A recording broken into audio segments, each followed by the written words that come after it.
It's fun to take ethics tests in the modern era and be like, hey, look, it's a bunch of shit that doesn't apply to anybody but me and people at my level. It was the same in the military. You take these things and you'd be like, oh boy, a test on stuff that only applies to the enlisted. Great. Brett, were you enlisted or were you an officer? I was enlisted.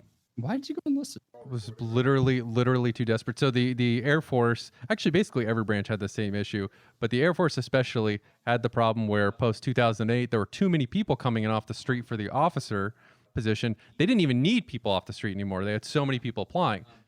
They could have shut it down entirely and gone purely ROTC in the academies because they had so many people trying to do it because it was the only way to pay for school at that point. There's so many desperate people.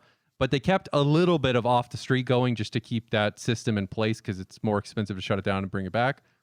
But those people, it was only like hyper specific. There was somebody who was enlisted with me who had an aeronautical engineering degree and they wouldn't let her be an officer. Like that's like the level of specificity they were going. It was if you happen to have a specific degree and experience in one of the small career fields in which they had too few officers, right? It was like the lotto at that point. I had a fucking English degree. They basically got laughed at everywhere. So it was that. The Navy wanted to make me go into submarine, so that was fucking out. They love doing that. The Marine Corps, I'm above 18, and I'm not completely delusional, so that one's not in play at all. And the Army wouldn't promise anything at the time. They were like, I mean, yeah, sure, you don't have to do a combat arms job. We're definitely not going to deploy you to Afghanistan, Iraq, unless we feel like it. In which case, you'll do it and you'll fucking like it. Yeah, you had to pick your top 3 branches. So you could put like, for Army OCS, you could put military intelligence, artillery, and military police. Oh, that should be safe.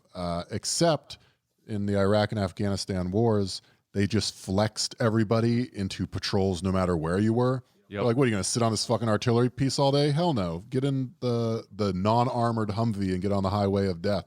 As it was explained to me, everybody's an infantry officer first, which, while that makes sense, they also said, we can't even guarantee you the job, as in, once you get through OCS, that'll even be the job you work, and then you're forced to flex. They couldn't even do that.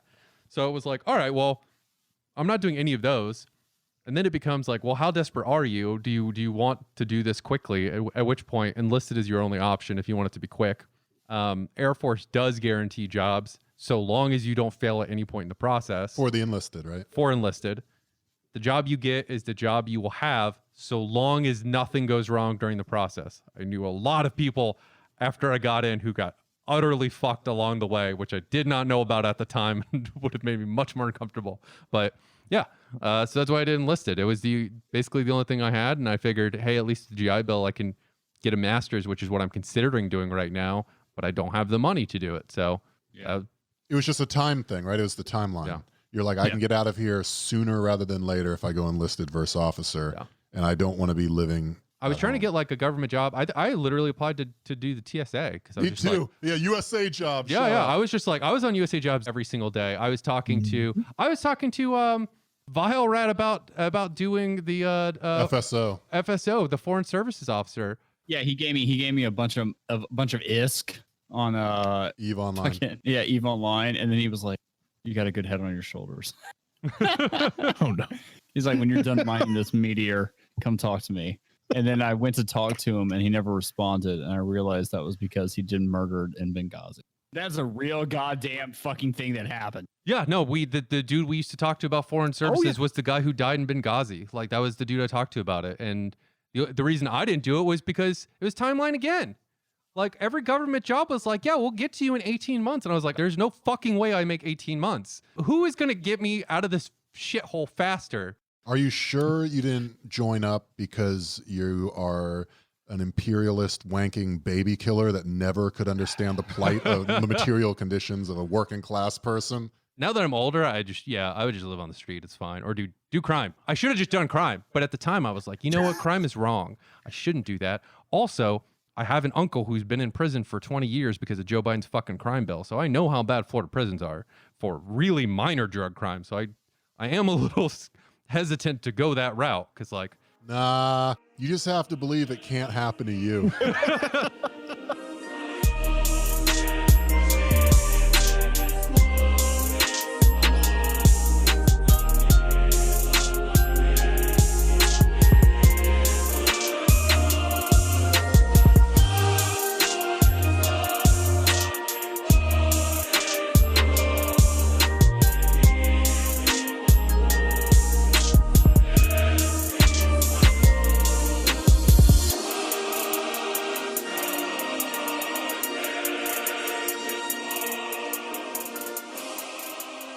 Everybody, welcome to Dumb and Awful. This is Brett at Relentless Board. This is Rob at Dumb and Awful. This is Brad at Fizzfashizzle. And this is Nathan at Mark's Madness Pod.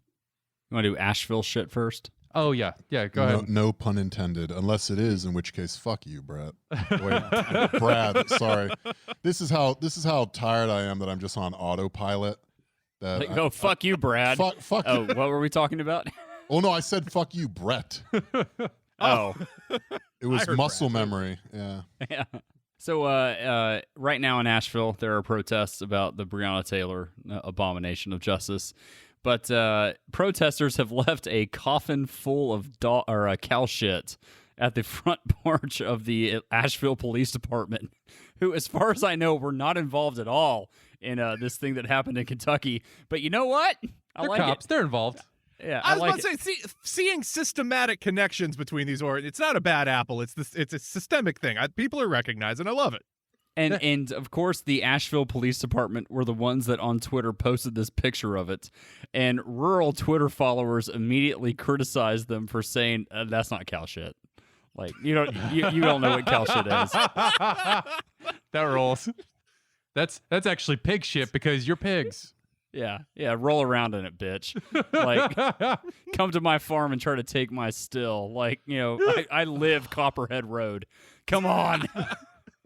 This is like a delightful thing about Asheville is you get a decent amount of actual lefty people combined with the normal Appalachian hatred for cops. Oh, it's amazing. So, like, obviously, Asheville is almost a parody of leftism, right? Yes. But then you get, like, the left, the rural, like, mountain folk who are just like, you don't need to know what I'm growing in this valley. Like, don't you bring it in here. Like, I'm not hurting anyone. I'm trying to support my family. And the younger generation don't give a fucking shit about the culture war issues that have defined right versus left. So you've got these people, like, clearly growing lots of weed, making their own booze with lots of guns, who don't really give a shit about the cops. Like, they're allies, friends. Weed, booze, and guns. That's the socialist future. If your big tent does not include mountain folk brewing some form of moonshine, I don't want to be in that tent. That is a tent. That is a group I need. That's a great protest, though. Good for Asheville.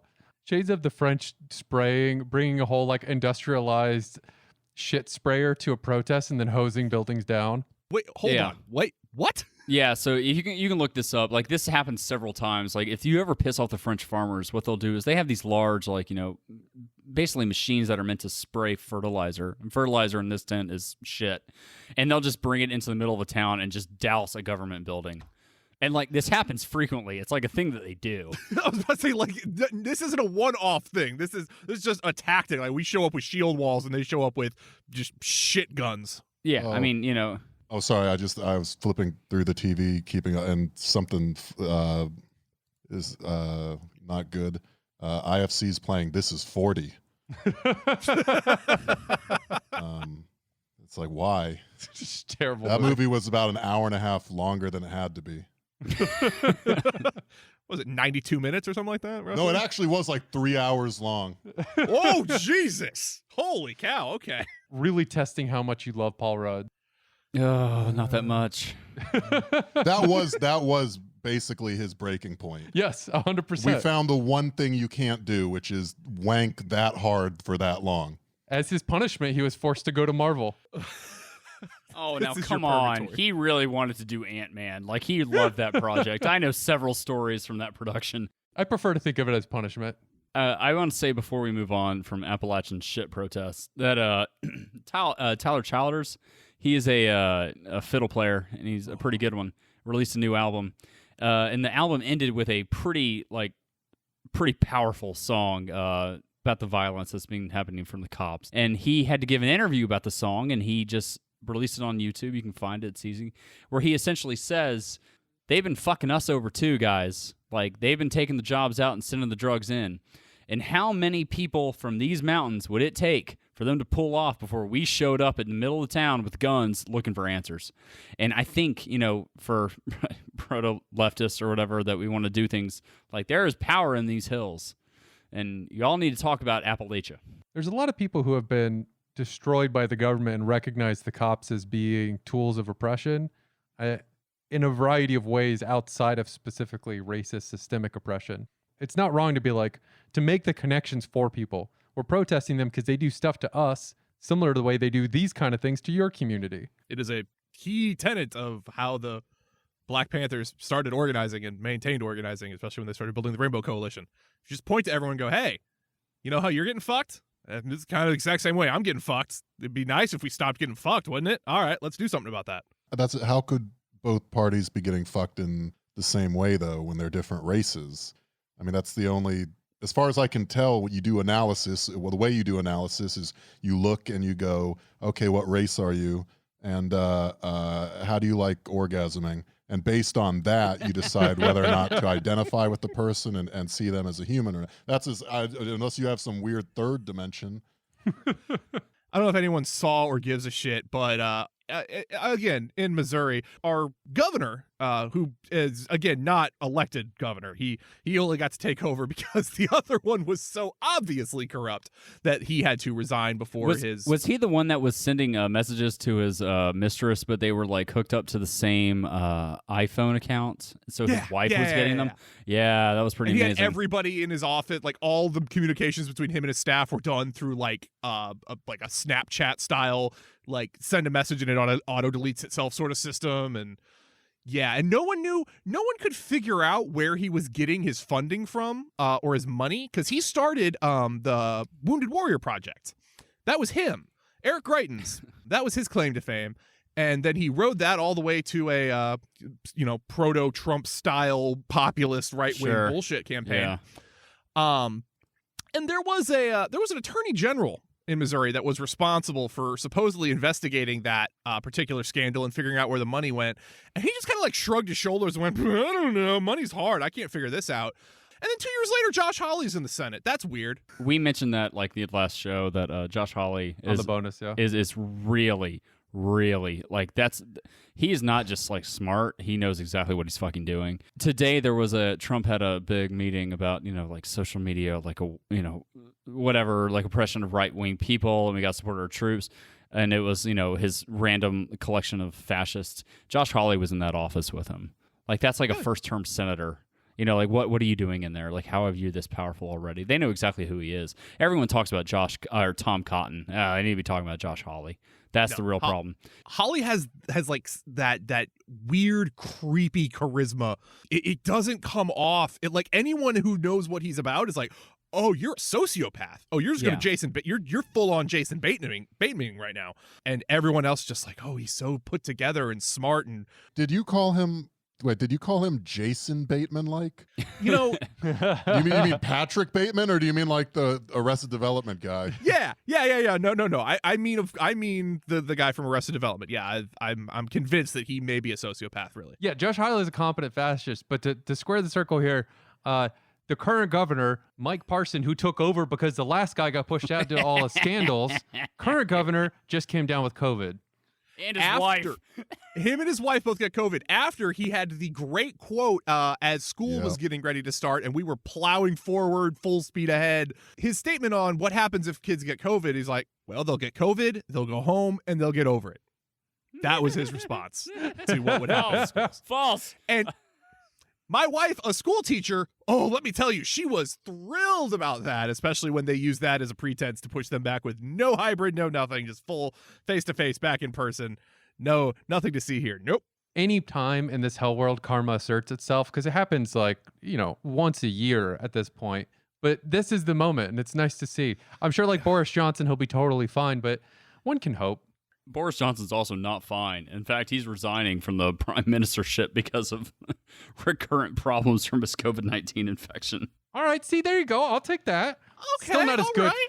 Still not as good as something immediately axing him, but like, I will take anything in which the old psychopaths at the top of the system actually have to suffer consequences for their actions. It's so rare that it occurs, and it took a literal plague for it to happen to anybody, but I'm glad at least one or two of them is going to get hit.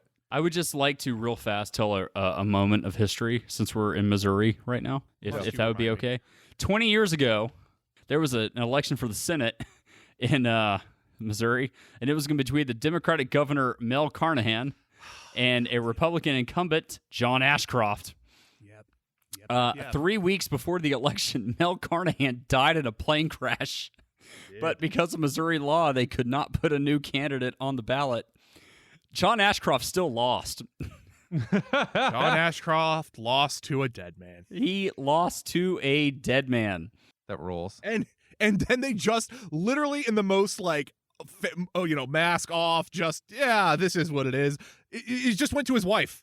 I mean, that's fine. I'm all right with that. No, I'm not. That's one of those things that, like, I do not understand about the this system. Democratic governor's wife took over. Yeah, I'm saying that's what's not okay. Any point in the system where they're like a spouse or family member, it's the same way where like with RBG, they're like, there's now a debate about what she said to her, granddaughter on her deathbed. And the honest truth is, it doesn't matter. It doesn't fucking matter. What you want to do with your family relationships or how you want a position of power to be passed along is irrelevant. It belongs to the people. They get to decide wherever the fuck they want. You don't get to make any decisions at all about who it goes to. The fact that you think you do is part of the goddamn problem. This is not Crusader Kings. You don't get to tell people who gets to take your position. That's not how this shit works. You're elected, you're a public servant, then you go the fuck away. Or you stay in power forever, fuck over a ton of people and die, and then it gets filled. But regardless, you get no say in the matter. It is weird that the system's like, well, we like the way you governed, but if, God forbid something happens to you, who's the most recent person to swallow your cum? and it's like, as much as I appreciate, I think she could do a good job. Brad's mom just doesn't have the qualifications. And Brett, I really appreciate your sentiment, but I think in this case specifically, collecting the remains of a corpse that died in a plane crash and just sitting it in the Senate, while I think would send a good message, and I'm behind you on that. I don't know how effective would it be any less effective than any Democrat in there right now? Like, how much worse would Jar of Ashes be than like Chuck Schumer at this point? Or just default to having another election in 6 months, do the normal special election thing as if he died in office, and we continue along.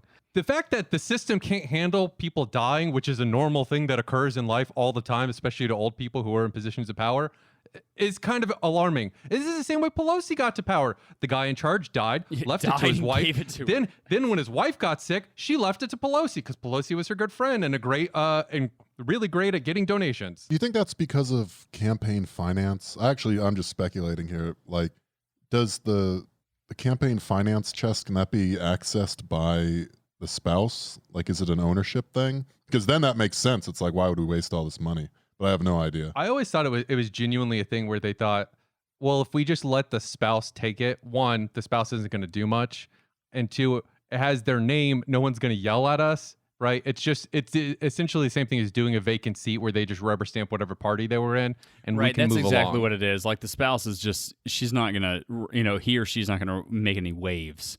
And, you get to play senator for 2 or 4 years or whatever it is. And then, just go back and you'll be comfortable the rest of your life. Just do what you're told and it'll be fine. Yeah, exactly. Well, it's hilarious, too, because in that election, John Ashcroft lost that election to a dead man as the incumbent.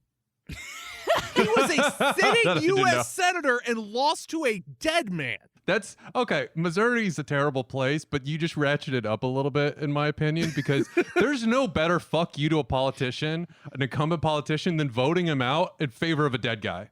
And you know what? His John Ashcroft's next step in his political career was he got to be the United States Attorney General. Yeah. Attorney General. Bush looked at him and said, "You know what?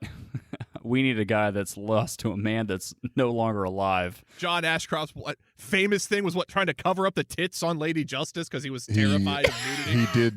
He did do that. He was like, I'm trying to do justice, and I'm getting way too horny looking at this brass statue of justice. I forgot about that. It's so bad. So for those who don't know, might as well get to the news story of the day. The Breonna Taylor grand jury just ended today. They came out and said started today too, by the way. Yeah. Always a good sign. Daniel Cameron, the prosecutor, whatever, when asked, like, did you give the grand jury the information? When exactly did they receive the information? When did they make their decision? And he said, we let them know this morning, and it was done by lunch.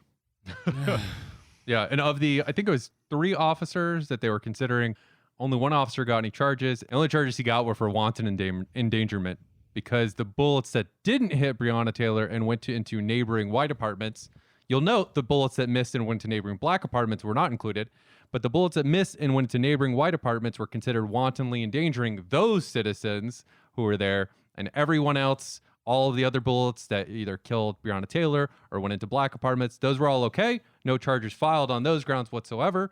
And everybody gets off scot-free for the actual shooting of Breonna Taylor. There are no charges whatsoever. The reporters were asking him, well, are you going to release information about the grand jury? He's like, I don't think that's appropriate. They went, well, what about like the racial makeup of the grand jury? And he was like, well, I mean, I'm black and I speak for the department. This is the guy that was at the RNC giving a speech for Trump like, what, a month ago? Yeah. You know, and if you believe in the whole, like, a prosecutor could indict a ham sandwich theory of legal thinking, the grand jury was not really the problem here. It was what was brought, right? And so some prosecutor said, yeah, we got this guy on 3 counts of wanton endangerment. What do you guys think? You think he did it?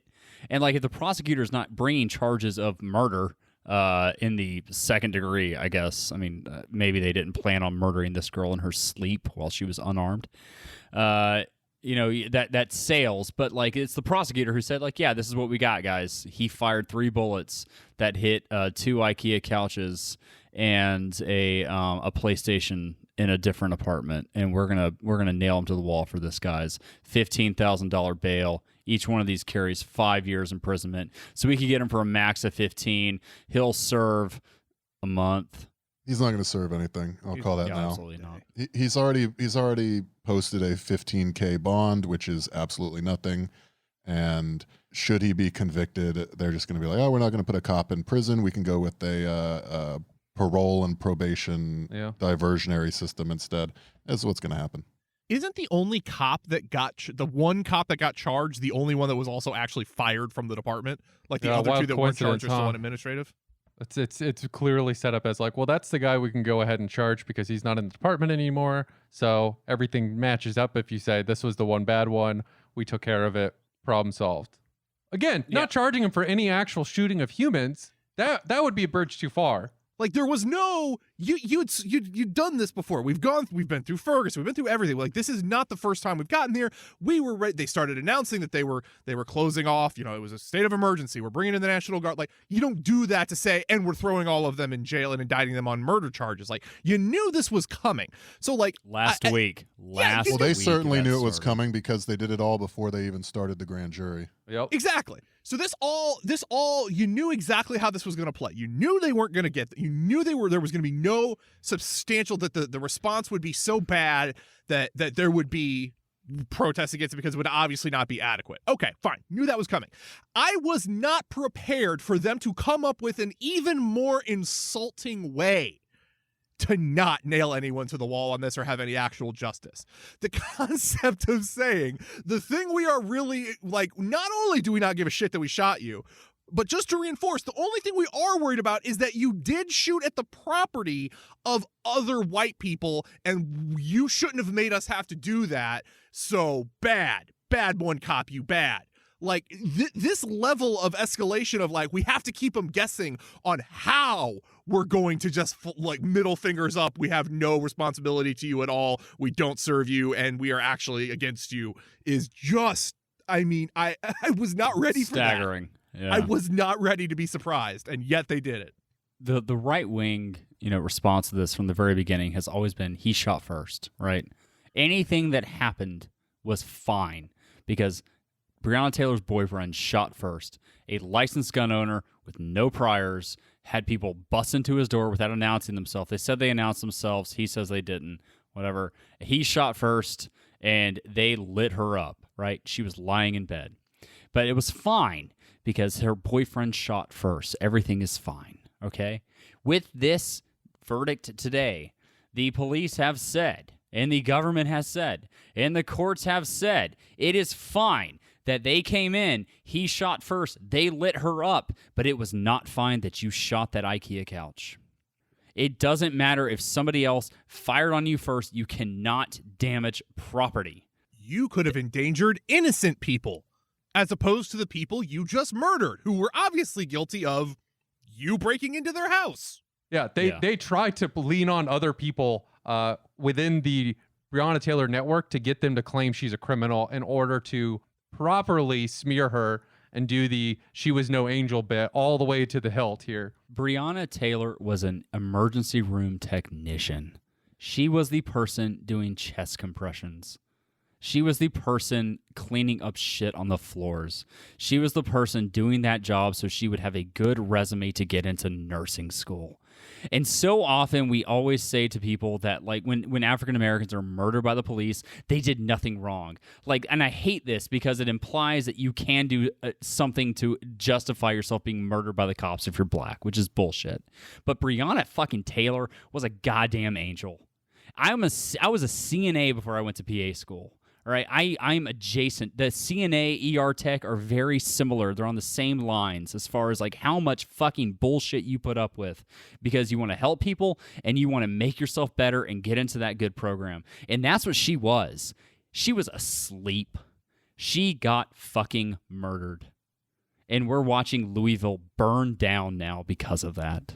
So immediately afterwards, there were normal, peaceful protests, and the cops just ruthlessly billy clubbed every person in sight, throwing people in jail for standing there claiming it was an unlawful protest just because they said so, right? You can't stand there and hold up a sign that says, please give us justice. But we've moved on from that into now it's nighttime. And yeah, things are getting real wild. Police officer, they're already reporting a police officer has been shot tonight. 2. We're up to 2. We're up to 2 now.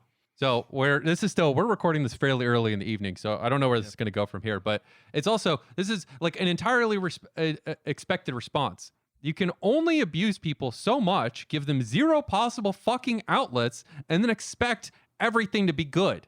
It's also the Democrat playbook, which drives me crazy of like, no matter what off-ramp you give people to avoid violence, we're going to shut that down.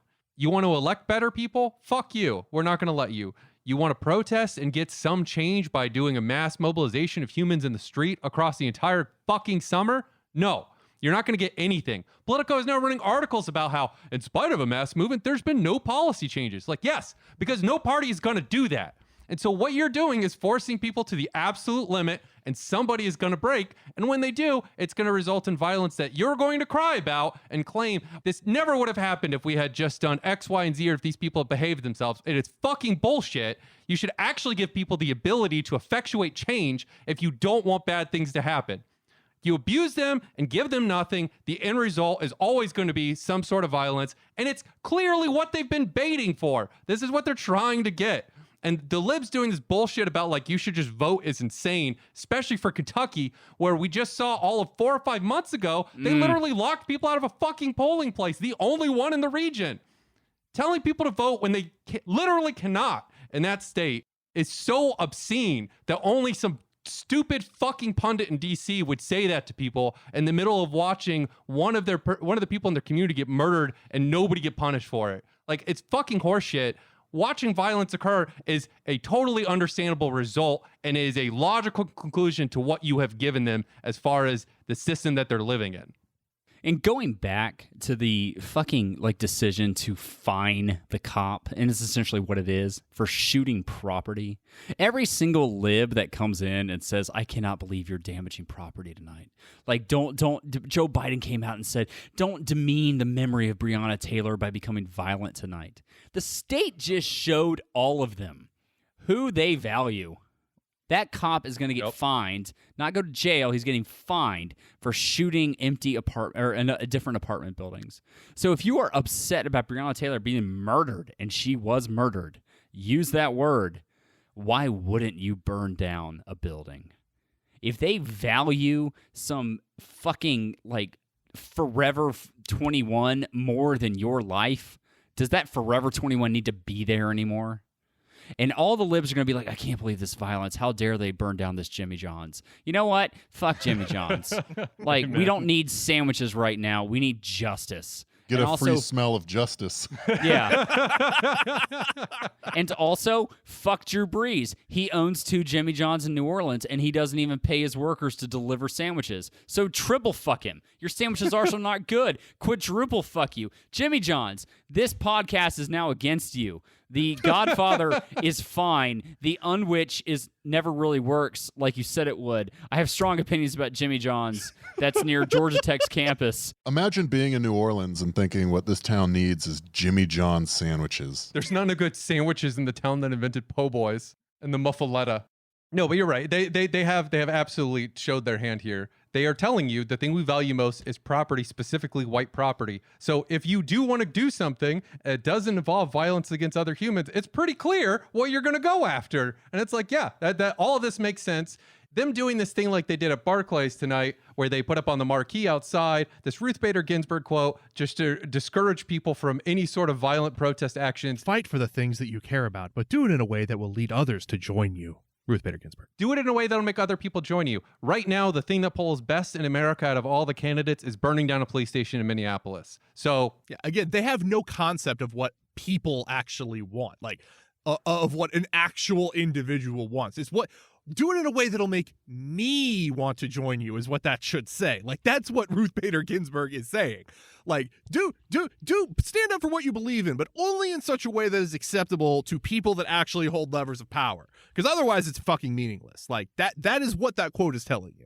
Semi-related Ruth Bader Ginsburg and not being great on race issues thing, there was a very funny thing that came out from ESPN this week where Rachel Nichols, who's on ESPN, had the audacity to ask, why wasn't Ruth Bader Ginsburg honored by the NBA this weekend? In a league that absolutely holds equality as a core value, the icons of that equality can't only include those who help the men we see on TV, but those who paved the way for the women who work right alongside them. The other thing of that is, of course, like ESPN, because I mean, like Rachel Nichols, like whatever, she's not saying anything that the voice in her right ear isn't telling her to say, and that's a way of ESPN like knifing the NBA for them losing 2 whole days of like playoff games because the NBA decided to take a stand about Kenosha. Like, and like, hey, you know what is going on here? Guess what? Fuck you, NBA. Yeah, we're just like those cops in California demanding that LeBron James match the bounty for this killer. Wait, what happened? With what? With regard to The what? cop thing? You just claimed that cops demanded LeBron James match a bounty on a kill. There's like 4 things that need more explaining there. You guys saw the footage of somebody came and shot 2 cops at a car in L.A. Yes. Right. Oh, yeah. Okay, Yes. so the sheriff of L.A. came out during a press conference and said, "We've got $100,000 to whoever like gives us information that leads to this arrest, and we think LeBron James should match that." You're so into like social justice. How about you put your money where your mouth is and find this person that killed 2 of our guys? Wow. Didn't kill him. They're going to recover. Everybody's so fucking stupid. Wow. Everyone's so stupid, and I don't know how other humans have the endurance for this. Like I'm playing life on easy mode, and still this shit is just so grinding. Like I wake up at 5 a.m. this morning because I'm lucky enough that I'm still going to work. I'm one of the people that hasn't been laid off in the greatest depression since the Great Depression, which I really have a feeling this is going to be like the World War II to World War I, where they're like, yep, the Great War. Can't get worse than that.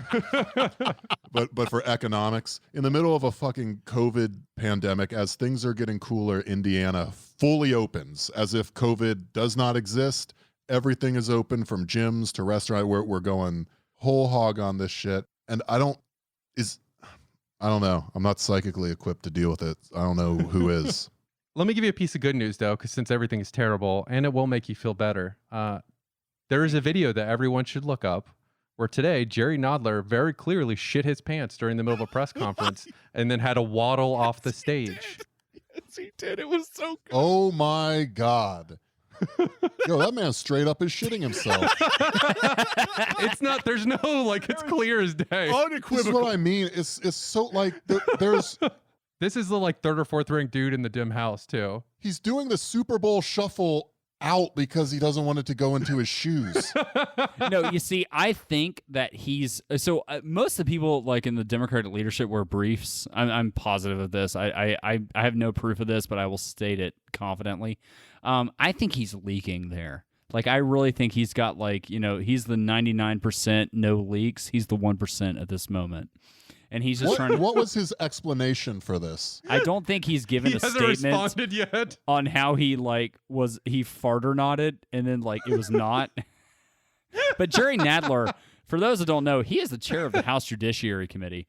Come on. This is a guy. He's also, I think, he's literally half of Rob's height. And so if you know how tall Rob is, 8.5 feet tall, and so Jerry Nadler is 4'3" on his best day. And there he is, just Nobody walks like that, but for they shat themselves. He looks like an Oompa Loompa who just shit his pants. Or if there's ice, if it's ice, if you were to cut that man out in a fun Photoshop style and place him like he's trying to walk on a very icy sidewalk, that might make sense. But that is the only other situation. It's just so fucking stupid. It's so dumb and so awful. I guess I sort of thought early on we're like, yeah, it'd be a good name because it sort of describes politics. It describes fucking metaphysical reality now. I wake up watching a 17-year-old Nazi with an assault rifle shoot protesters.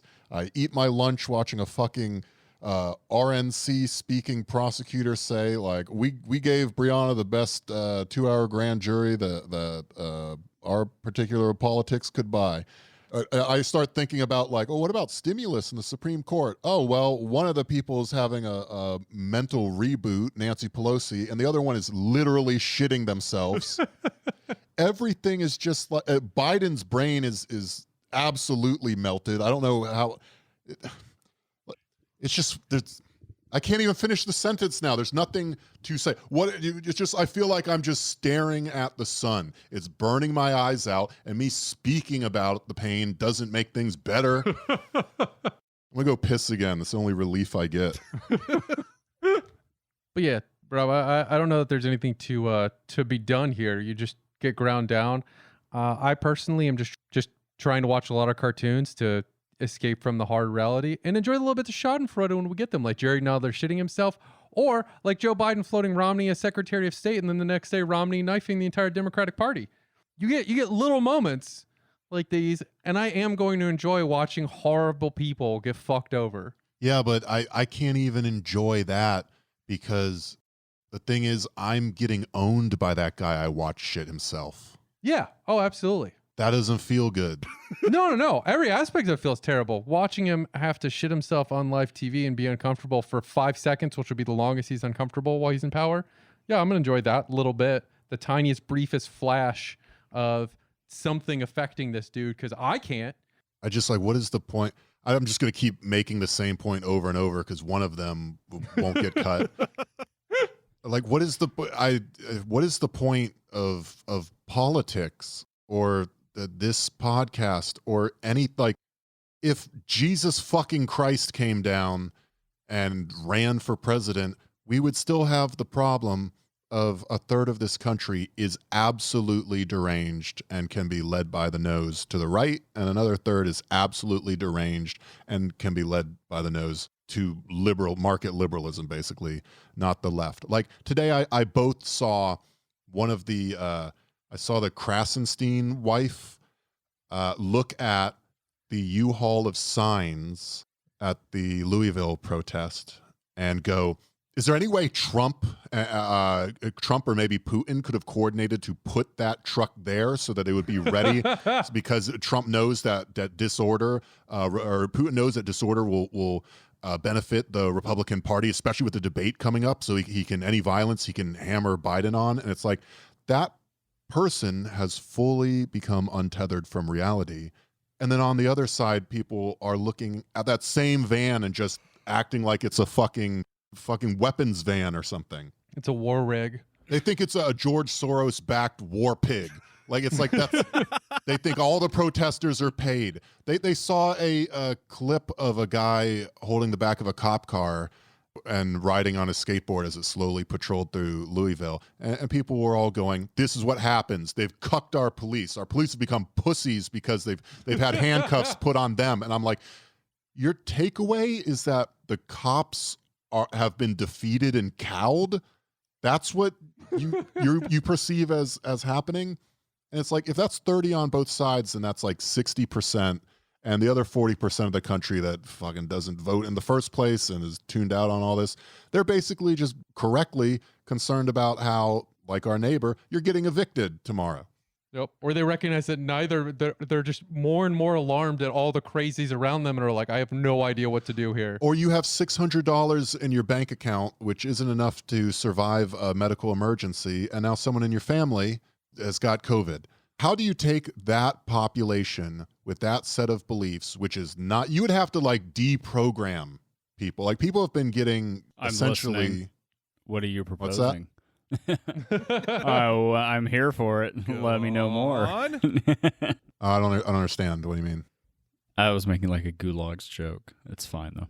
Oh no, sorry. I just didn't connect it. I was going with the Clockwork. I thought we were going Clockwork Orange with this, but either way. I was going Gulag as well. Damn it. How does the tanky not go to gulags first? What the fuck? I'm getting my I don't car know. revoked. No, I mean, like, it does. People are going to become more and more untethered from reality because reality is too horrifying to look at, especially if what your reality was before was something built entirely off of propaganda and lies. It's not like the algorithms that are radicalizing people are changing. It's not like people are becoming less physically isolated. They're certainly becoming more alienated as they realize there's no way to really affect your ruling class or get them to go one way or another. I mean, half the people saying we need to vote blue, they're already in states where every single person is a Democrat and they still have these problems. Gerrymandering, voter suppression, the electoral college. There's a million things that urgently need addressing because the climate horizon is 50 years away? Yeah, or closer. It gets worse every time the new report comes out. Yeah. So it's just like, what is the plan? Radicalize enough of the 40% to fucking do something. Yep. Genuinely, that is the plan. Radicalize enough people who recognize, because the downside of people becoming unmoored from not reality, but the reality as it's been constructed for us up until now, is that they are open to other ideas. The downside of that is that they're going to be open to like really deranged ideas, like JFK Jr. is still alive and controlling a cabal to help get out all the pedophiles from Hollywood and Congress. The upside is they're more willing to accept the possibility that perhaps the system in and of itself has created this horror show, has no idea how to fix it, and is designed only to extract value and profits from you before discarding your lifeless husk. But I will say, it's a weird thought, but every time I see that, I just think like, yeah, honestly, more and more of like the odder parts of like ancient belief systems among humans makes more sense to me the more deranged things get, because it's like, well, clearly we have the capacity to believe absolutely fucking anything if things are bad enough. I'm not sure if cryptids are any less believable than what QAnon genuinely thinks on a day-to-day basis. Like, if you were to convince me that there is a Mothman floating around somewhere in Point Pleasant, West Virginia, just like warning people when bridges are about to collapse, like, and if he's warning for bridge collapses, in West Virginia, put him in office. that's like, what I'm saying. fine. He's a public servant. Mainstream American cultural thought spent the last 2 weeks or whatever, time has no meaning, photoshopping Ruth Bader Ginsburg and Chadwick Boseman in heaven together That was doing so the awful. Wakanda salute. Oh, don't remind me. And then you superimpose that over the picture of her saying, I think Colin Kaepernick kneeling is dumb and disrespectful, and then you cognitive dissonance just breaks your brain. Yeah, but I mean, like, the honest answer is all of it is horrifying and terrible, and the hope is you get enough people radicalized that you can effectuate some actual change on the system. That number doesn't need to be another 1/3. It can actually be smaller than that if they are committed enough and capable. Which was only going to happen when things got to this point. Not to sound, because this is not accelerationist. Like, I don't take joy in this. I don't want this. I would prefer any other escape route. But I think everyone that's ever studied it, you don't get the kind of societal change that we didn't start talking about this until 6 years, 10 years, 20 years ago. I mean, this wasn't a thing even that was gaining traction 20 years ago. Like, things have to become dire before what we're looking at is even considered within the realm of conversation. I don't even know if we're at the realm of conversation yet. Yeah, we're not even exactly. We haven't moved it even that far. Guys, how much do you think? How much conversation can we have though when people cannot agree on the reality that they share? Yeah, no. Like, I wonder, is it novel with like the rise of mass media that we are just being fucking force fed the agenda of mainstream media as our way of connecting to the world, in some cases almost exclusively, like all day, every day? Does that put us in a different or unique position versus other historical moments? Yeah, Rob, I've thought about this a lot, and you're absolutely right. And a long time ago, we mentioned on this show, I mentioned something about like we shit on ABC, CBS, NBC, but like they would never let Ben Shapiro on, right? They would never let Tucker Carlson have a show. And as whatever their biases and their problems were, it created that shared reality that we could base our existence off of. We all saw the same nightly news. Like, this is what is happening. And when fucking Nixon and fucking Roger Ailes figured out that we just need to create our own reality, like I don't know what the way forward is on that, because there are people that will literally. There are people that are literally every night they sit down and watch TV and they see a world that doesn't exist, but they firmly believe it does. Do you ever feel crazy? Do you ever feel like maybe you're the one who doesn't see these things right? Yeah, constantly. Yeah, like for as much as people valorize Ho Chi Minh for going around and reading to the peasants and making them understand, what his ideology could do for them, what they could do for themselves, what they could do for their families and the world around them in a real like material way. These are the steps. These are the theories. It would be very hard for him to read to peasants if each one had their own bizarre, fantastical read on the world. If he went to one village and he was being asked about, what are you going to do about all the winged devils that soar around at night, or the witches that steal? If each place had their own completely untethered metaphysics, how do you talk about an ideology that speaks to conditions that they can't even recognize? I actually totally disagree with you guys. It's not a totally disconnected sense of reality.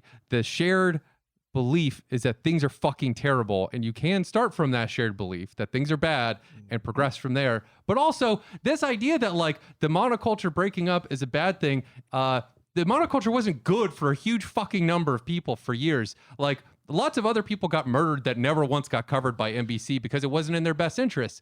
And the monoculture is breaking up. For all that mass media is powerful, you can see how much less powerful it is below a certain age once the internet hits. It's one of those frustrations I have that like, yeah, for sure, people are radicalizing, but how much of that is just natural? People finally being able to believe things that are true for them and their communities now that there's not fucking Dan Rather with a sonorous voice telling you that everything is perfectly fine. The people at the top can be trusted. They're definitely not shitting themselves on stage. They're definitely not going on Epstein flights like Bill Clinton is while he's in charge. Like, it is okay that people finally start to break from this reality, which has not been good for a massive number of people for a very long period of time. Like, that's okay.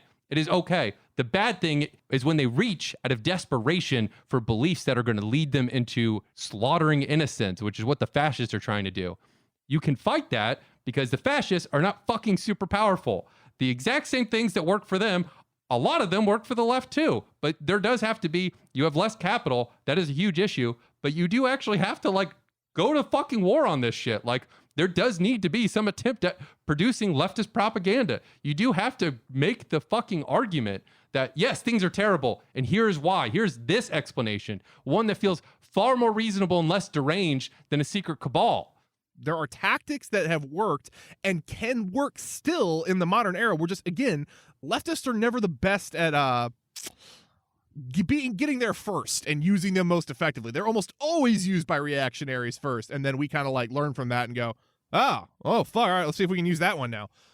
So we almost always feel a step or two behind, but that doesn't make it impossible, and it certainly doesn't make it, we're not in the nihilist point of there is no turning back. It's gotten so bad it can't get any worse, and it'll only get worse for infinity. There is some level of optimism I think that you have to keep in this project. But I really think in a lot of ways, the left just like completely underestimates its power and its organizational ability and exactly what they could do. And like I'm watching like a screen with like 25 different streams on it, and they don't understand. They could just take the police over. Like this could happen tonight. Yeah, you saw it in Minneapolis. There are flashes where you go like, oh, damn, that is what a group of people can do. That wasn't the whole city, just like a decently sized chunk of humans with the willingness to go at it. And it's like, yeah, you could do those things. It's not like people went home. The protests are still going. Again, I remember, God, it's been months and months and months now because, again, time is a flat circle and none of this matters. But I was in here, I was on the show talking, I guess it must have been well before George Floyd. Just, man, we're in lockdown, and I would have expected these quarantines and all this would have been the spark that would have really set things off, and I haven't seen any action. And Brett, you said it specifically. You were like, "Oh no, fucking wait, it's coming!" Like we're not anywhere close to this shit popping off yet.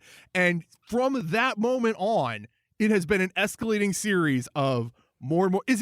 Are the conditions getting infinitely worse? Oh yeah, but there has been a linear increase in people in the streets, constantly organized. But we're not going backwards. We are moving forward at a very exponential clip. Things have been escalating year over year, month over month, and we are getting to a point where there is more hope than there is not hope. It's still very early. Things are early. Protest actions are happening. I just like largely for all that everything is horrifically depressing and horrifying at basically all times of all days. Like there are positive notes here. The reason that things feel terrible is because change is occurring at an ever more rapid pace, and change is unsettling and uncomfortable and awful, and a lot of terrible things that have been covered up for a long time by the propaganda machine and the monoculture are bubbling to light. Like it wasn't as if cops weren't murdering black people nonstop before you suddenly saw it on every single social media site. It's just that now it's getting covered. You can't fucking avoid it anymore. It's not that these things didn't occur. It's that now you are going to see all of it.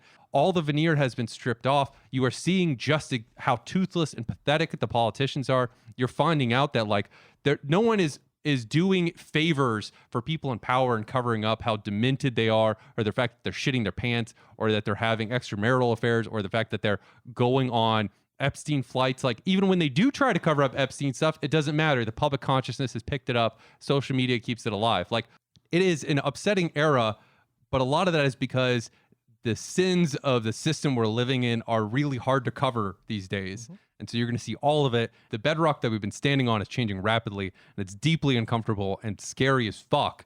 But there are positive signs of growth and good things occurring, and we desperately need to latch onto them and gear up as fast as we can. Yes. All right, everybody, thanks for listening. The show is Dumb Awful Show on Twitter. This has been Brett at Relentless Board. We had Rob at Dumb and Awful. We had Brad at Fizz Fashizzle.